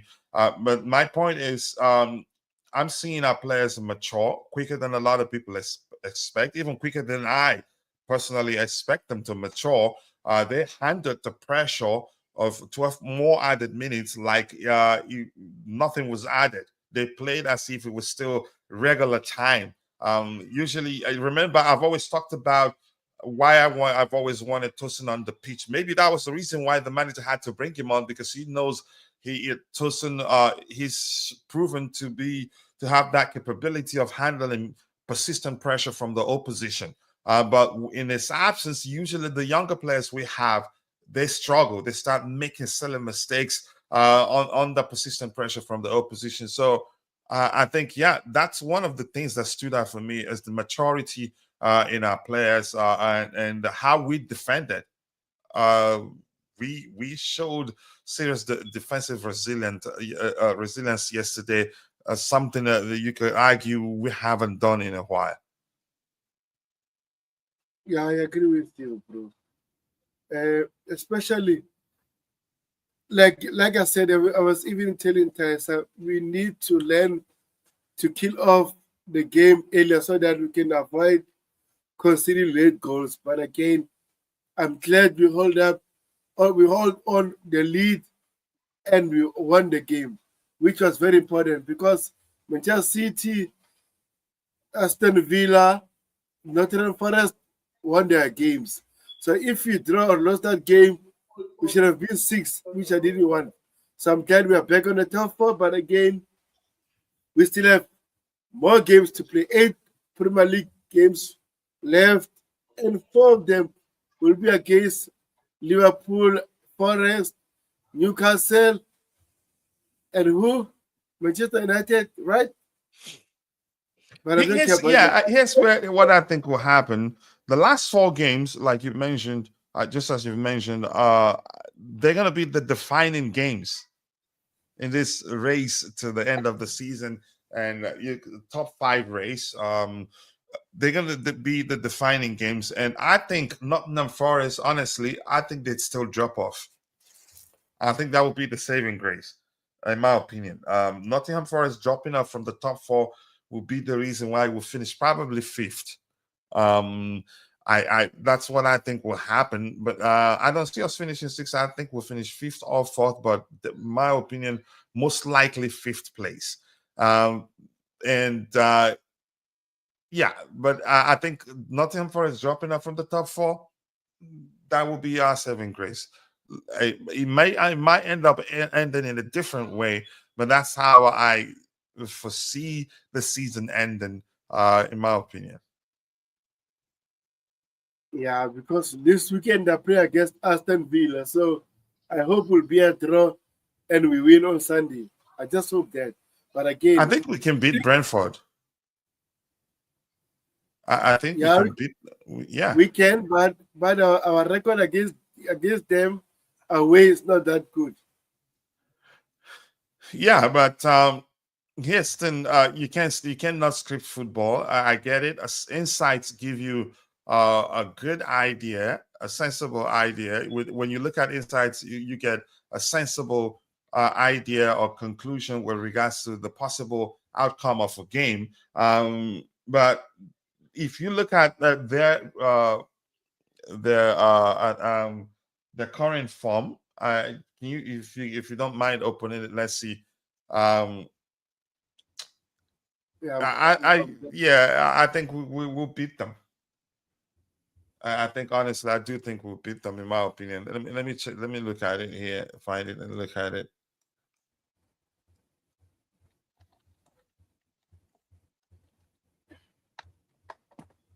Let me see. Has Ty gone to bed? He sees me. He don't want to fight me. He just went to bed.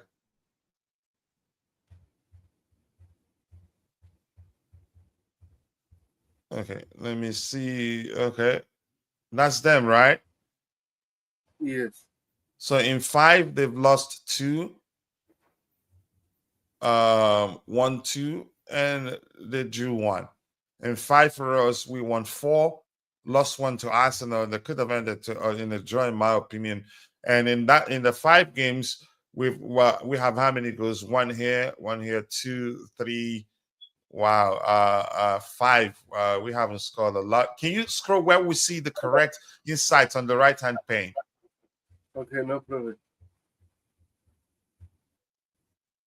Keep looking on the right-hand side. Let's see. You see. Okay, hold on here. They've scored 8 goals in the last 5 matches. We've scored 5. So what we're looking at actually was correct. So the insights, tell us that they're more likely to outscore us. But then again, I mean, this is just insight. It just gives you it gives you idea with regards to the most likely outcome of the game. But in football, you just cannot script football. 1 + 1 doesn't equal to 2. Always equal to 2. The next item, I can barely read it really. Okay, I think that's nothing important. Cole Palmer, big chances. Nicholas Jackson has the most. I think the most important thing is that they scored more goals than us in our last 5 games. But here's something else to pay attention to. In those 5 games, 4 of the goals in question were scored in a single game. Can you check it? Which one? Can you go to the team form? Okay, let me go back.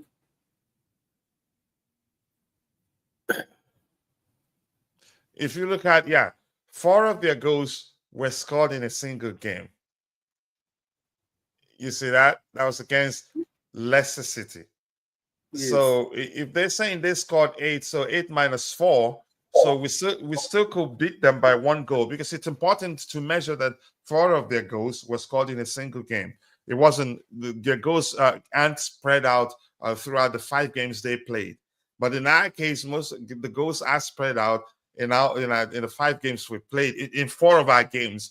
So I think I still go with the odds are we still outscored them. Or you can say at least the game ends in a draw. I don't see us losing that game. But go ahead. You wanted to show the head-to-head, right? Yeah, the head-to-head is terrible. On the previous managers. That's what gives me hope. Yeah. Mm-hmm. So let's go. How many? 1, 2, 3, 4. How many games is that? 4 games head-to-head? We won here at home, and we draw 2-2 under Pochettino. Under Pochettino. So we lost here under Pochettino, under Porter. This one, Porter, and this one. This was under Tuchel, right? Mm-hmm. I don't remember when I was on. It took 2022 April. By then, it's been awful. But this is under a new manager. Yeah. And he's proved he beat them 2-1. We beat them 2-1 at home. That's a good start for the change we're looking for in terms of them being our bogey team. You get the point. Now, so I'm not too concerned. I think he's broken the jinx. Because the for how many games in a row, the only one good result we've gotten against them was the 2-2 draw at home in 2024. But now Maresca beat them. You can go. Here's 2 things you can cope with. You can cope with either of these 2 copiums. One, the new manager hasn't lost to them. If anything, he's beaten them at home. And you could go with the second copium, which is that the trend is changing. It started with a draw, and the next game we beat them. The next game we can beat them. So I produce a good. I do produce some good copium. You can deal with it. Ty, what are your thoughts about this game? Ty has gone to bed. He doesn't want to debate me. No. Ty?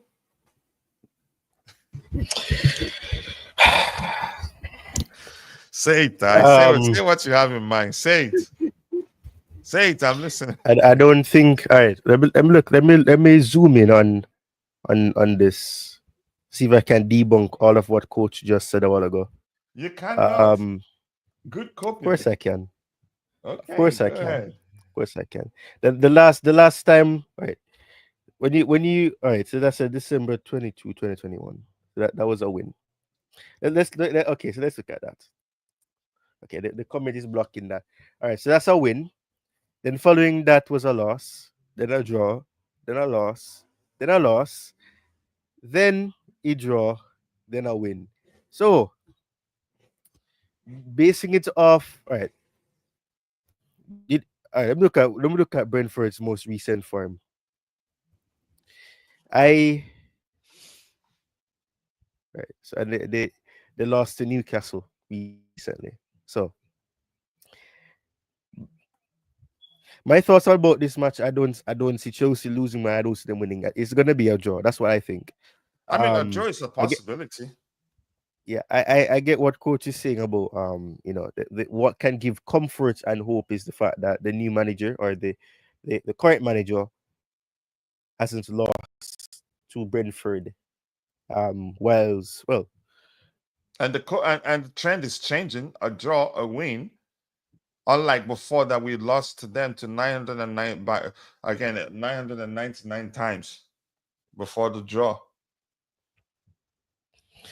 my thing is when I look at both teams' form, you can see that it's one goal. One goal is what separates them. So well, Boy obviously when they won 4-0 to Leicester City. Um, but in recent time, they haven't. Chelsea, for example, haven't scored many goals. So I think it's going to be a draw. Um, And do you see something else on the screen? But go ahead, I'll let you draw from Rich Money Makers. Brentford are without a win in their past 4 home league games against Chelsea, meaning they have not beaten the Blues on their own ground since October 1938. Cool. There's a change for many things. Look what happened with Fulham and Ipswich Town. When was the last time Fulham and Ipswich Town had beaten Chelsea? Years, and they still did. So I don't think any of those historical factors mean anything. Look at Newcastle. Newcastle hadn't won a trophy for over 60 years, and they won a trophy recently. None of that really matters. That's omens that you can probably use to say that okay, you give yourself comfort, similar to Spurs, where Spurs hasn't beaten Chelsea in over 40 attempts at Stamford Bridge. All those things you can use as omen to say that okay, historically this has been the case, but it means nothing because at the end of the day, Chelsea have struggled to score goals in the last 4 matches. So I mean, it's the same can be said for Brentford. So that's why I don't see a winner in this match. And if there would be a winner, Chelsea might edge it, but I don't see that happening By because a goal. Brentford. Because I think Might. I think I'm still going. I'm still again. I'm with you with the might edge it, and I just said by a goal. If they do, I'm not saying certainly we will. I mean, yeah, can we beat them? Yes, but that question is left for the players and the managers to answer. I'm with you. So we haven't started the fight yet. We are still agreeing for a reason I don't understand. But go ahead. yeah. So I mean, in that sense, it's not straightforward. I don't think it will be simple. No, we're I not. don't think it will be anything like that. Um, Brentford have the capabilities of causing an upset to Chelsea because a lot of people expect Chelsea to win. But I think it's gonna be a draw. I think it will be a draw, and at best, if it's not a draw, Chelsea might edge it by 1 goal. But so I think Brentford will score a goal. I think they will. Brentford can score a goal. And Buemo is a player that loves to score against Chelsea as well. So that's the next thing as well. So I'm taking all that into account. So So I we have Omen. they have Yeah, sorry, Damien. but they have Damien. Damien Omen. That's a horror movie. Yeah, let me see that again. We have not been conceding a lot lately. We have not really. Yeah, Leicester City. That was okay. Okay. I mean, irrespective of who the opponents were, but we have not been conceding a lot lately, which is what or you could say with intent. The manager, you could say, started playing with a lot more balance, not leaving, risking a lot defensively. But go ahead, what you were saying, Ty. I apologize for cutting you off. I just wanted to see that.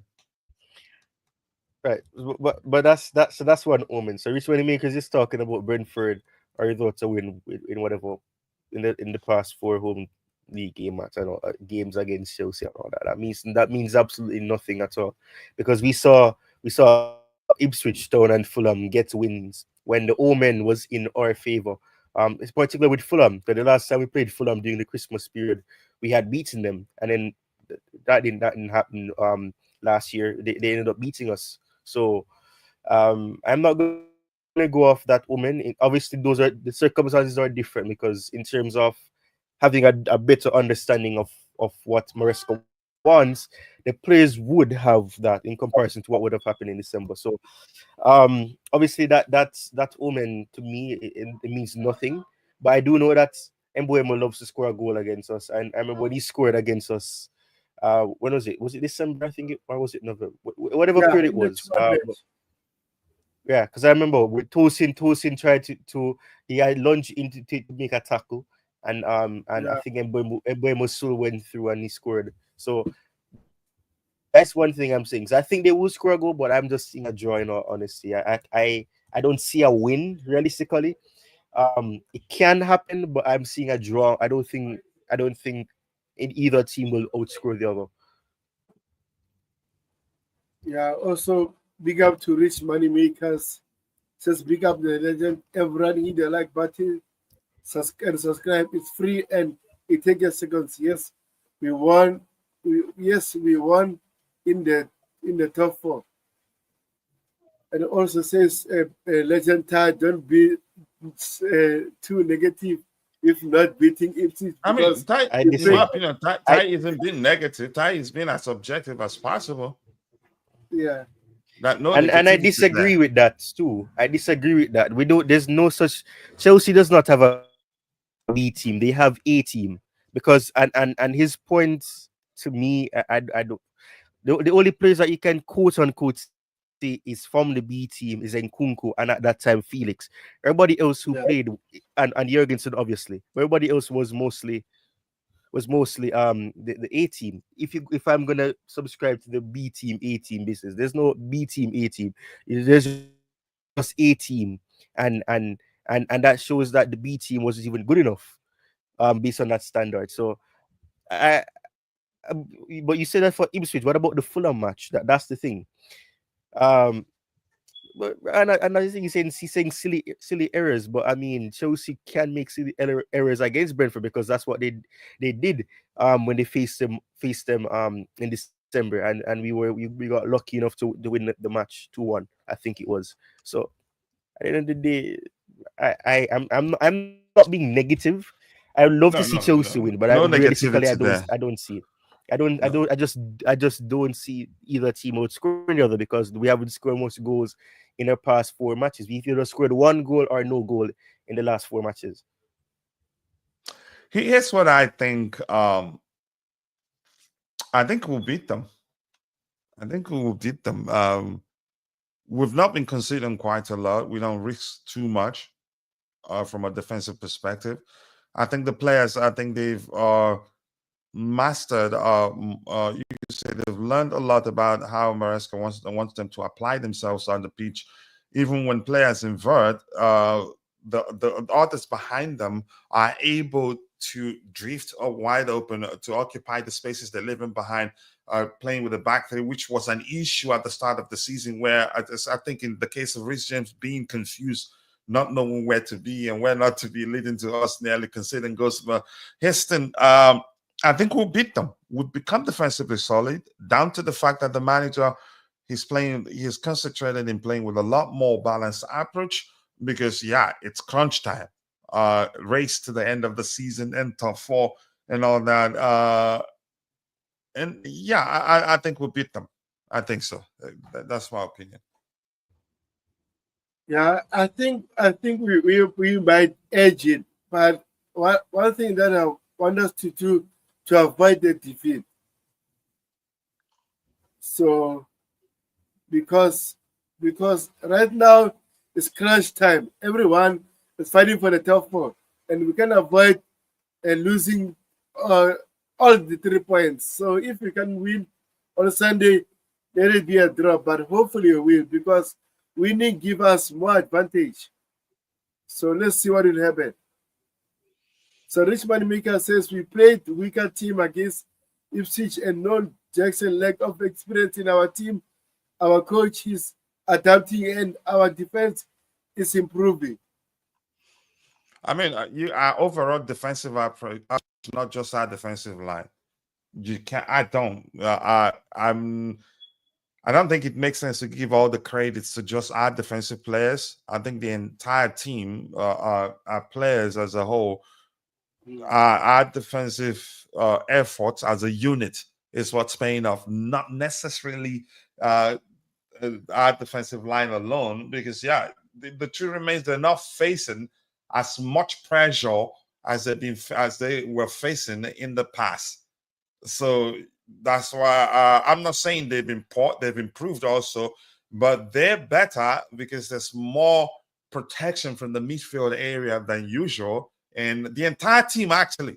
Look at Nani Madueke in our last game. Look at his defensive contribution against Tottenham. Even Jadon Sancho, he wasn't perfect, but at least numerical advantage during the defensive phase is a plus, if you get the point. So I wouldn't just say our defensive. No, don't give him that much of a credit. Rich money makers. The truth remains, the team as a unit from a defensive perspective has improved. That's why you're not going to see our defensive line making too many mistakes because yeah, the protection starts from the attacking area. The moment we lose the ball, everybody finds a way to help defensively. Yeah. And then before we wrap it up, I just want us to talk about this because this is very interesting. The striker situation, what will happen at Chelsea? So according to Ben Jacobs, Chelsea are in a market for a powerful number 9 and are looking at Liam Delap, Benjamin Sesko, Victor Gogoretz, and Alexander Isak. Although Chelsea won't move for the latter unless they are Is free, Isak really a powerful striker or a good striker? I'll stick with the good striker. Yeah. So No, but that's just my opinion. I don't know. I want to fight Ty, but Ty isn't. He's not looking to fight. So in terms of this, which striker is a realistic target here? Because I know our club are obsessed with name Delap. That's my issue. So would you take Sesko, Victor Gogoles, Cochila? Who would you take? Even Isaac? Can you name the players again? Sesko, Isaac, Victor Gogoretz, or Liam Delap? Who would you choose? If the plan is to sign only one striker, I'll take Gyökeres. But if the plan, yeah, definitely. Okay, let's say the question is again your question asks only that is to choose just one. I'll take Gyökeres, and if it's not Gyökeres, I'd go with Delap. Why? Delap with Premier League experience, anytime, any day over Sesko. They're both, for me. I categorize them both as up and coming. No, maybe potentials. They're not quite there yet. I don't know. I'm quite sure you've heard me say this 1,000 times. I'm not sure what people see in the lab, really. But even at that, I still take him over Gyökeres because he has Premier League experience. over Sesko, because he has Premier League experience, in my opinion. But here's something I've said before: if the plan is to mix things up, Isaac isn't the guy. Isaac is no different from Nicholas Jackson. It's just that he's a better finisher, and you can argue Nicholas Jackson may well in the future become as good as Isaac in terms of finishing. You get my point now. There are other things he does more than Isaac. You could argue he's more physical than Isaac. I don't think we need Einstein to help us figure that out, or maybe anybody else to help us do some calculations to figure that out. So if we're really looking to figure things out or to mix things up, so to speak, we should go for a striker like Gyökeres. Yeah, maybe, or even the lap. If we sign Isaac, we're signing another player whose profile doesn't differ that much from that of Nicholas Jackson. If you get my point, it just wouldn't make sense. But if the plan is to sign Isaac and then still sign that number 9 that leans, that's more of a traditional number 9 than a second striker, or you could say a hybrid number 9, because in my opinion, that's what Alexander Isak is. He isn't really your stereotypical number 9, but that's just my opinion. I know a lot of people will argue otherwise. Yeah, I agree with you. And then, like you said, my preference will be Victor Gokores. And if not, I know Chelsea will choose him between Sesko and Liam Delap, because Arsenal are looking to sign Victor Gokores also. But I know it's not over until it's officially signed for another football club. So in terms of the other option, I'll choose Liam Delap because he got the experience in the Premier League.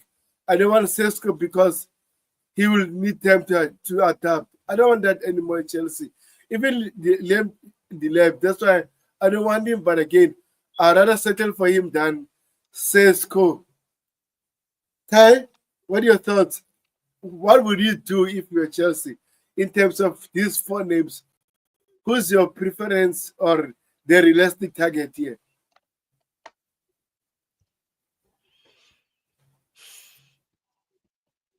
My first option would be Yorkers. You better not Sesko agree with me. You better not agree with me. Sesko would be my third option, and Isak would be my second choice. Um, Coach is saying that he's not a stereotypical number 9, which I can hear and appreciate. But in terms of what he's able to do with the players that we currently have, he has a better first touch than Jackson. Jackson's first touch is what lets him down a lot.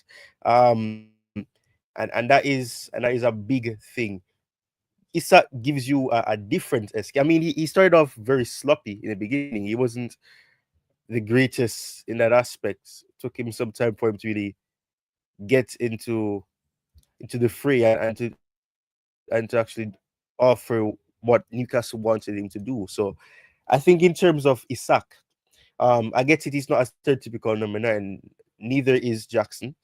I can understand the point about the fact that, you know, Jackson and Isak are similar in terms of the profiles that they appear to be, but I'm not too sure about saying that Isak would be too much um like Jackson, because I think he's way better than Jackson in that sense. His first touch doesn't affect him as bad as Jackson's own, and Isak's first touch is what leads to him scoring goals that he does, and the fashion that he does. Jackson is not a striker at all.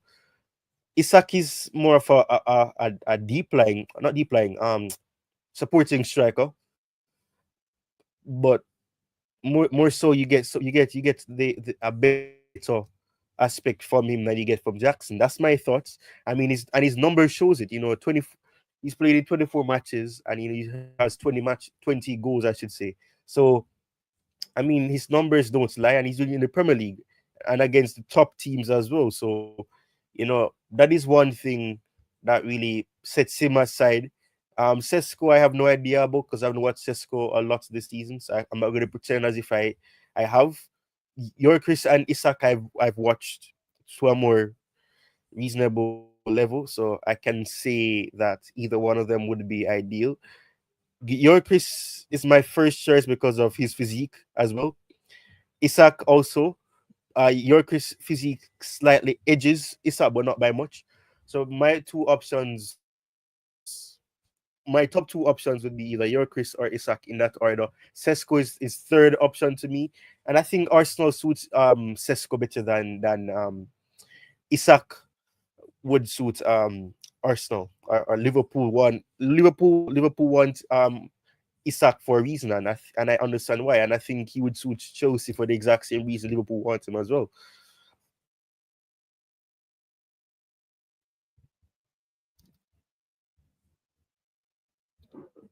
But yeah, that's just my opinion. Um, I mean, it's interesting. We'll see. The striker thing would be interesting to see what really happens, though. Yeah, it seems like we lost Coachella. It says my stream is frozen. So I was waiting for him so that he can give us his final thoughts about what he talked about today. So anything that you like to add, because I think we should call it a day, 2 hours max. And man, I've been dealing with this flu. I was hoping that I might get better, but it seems like I'm getting worse. So I need to wrap it Yeah, up ASAP so that I can rest as well. So anything you like to add before we wrap it up? no, I'm gonna be considerate. So, coach, should we wait for you or see you in the next stream on your channel? He's gonna say nah. Yeah, no, he's gonna say nah. Wrap it up. You can call it a day. Oh gosh, Yeah, because man, I'm not feeling well now. the bigger just It sneezed on seems me, man. He just because the bigger just sneezed at me. sorry about that. So anyway, thank you, Ty, for being here. We had Yeah, Coachella, Rich Money Makers, those who were watching without commenting, you're most welcome.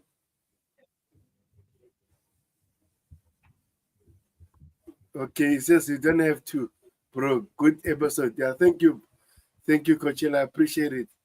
So, like I said, thank you for being here, Coachella, Rich Money Makers. Those who were watching and then didn't get the time to raise their comments and everything, I appreciate it. If you haven't subscribed to the channel, make sure you subscribe to the channel, hit the like button, share the channel to your friends and family. Up the channels, guys. See you soon. Peace.